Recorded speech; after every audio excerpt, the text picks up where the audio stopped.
Hi, Blastpop here. I'm taking a look at the Streets of Stalingrad scenario that I've been playing, and this is the third installment thus far.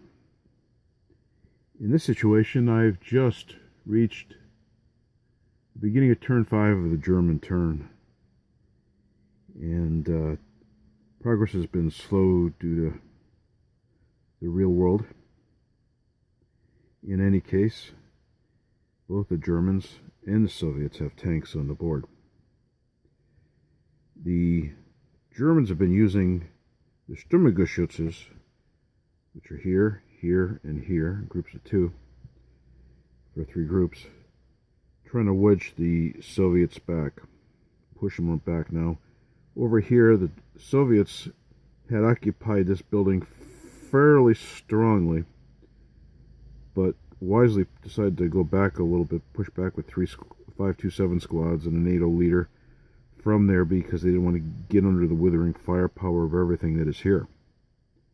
There's one Soviet squad here to keep the Germans occupied and interested. We've got an ongoing melee that's been going on here for a while. The German forces that were over here, since the factory is under their possession, are swinging down this way to try to give some support to maybe take back some of these stone buildings here.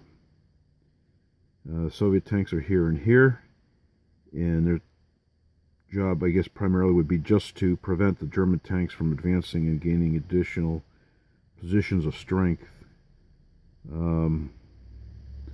Also, we have a Soviet tank over here to help clear out this location. There's some Germans here and here. Not very much in the way of real strength, but more like breakwaters against the Soviet forces. Over here we have a broken German leader who did a low crawl, and the Soviets advanced. Soviets advanced through here, captured and killed. The light machine gun killed the enemy squad there. And over here, a couple light machine guns that are captured. Over here, the Soviets have picked up a German LMG. We have a broken DM morale German squad,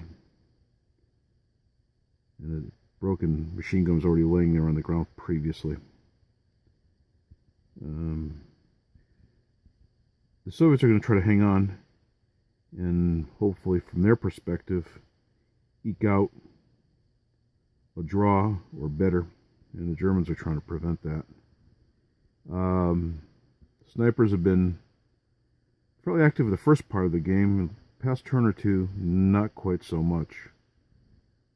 It's an interesting scenario. The dead pile is quite extensive, although there are some replacements in here in terms of like 4.26s and stuff that were used, and that would replace casualty reduction units, ELR units and such. But nonetheless, there's still quite a few dead units. This is an overall situation as it exists right now. Fun scenario, really challenging, and it's been a great re-entry into the system. I've learned quite a bit, and it's starting to get down to the nitty-gritty. Before, both sides had luxury of forces to use. Now, not so much. Liking it quite a bit, and I'll have at least one more check in on this, if at all possible. This has been Blastpop. Please comment, like, and subscribe. Bye.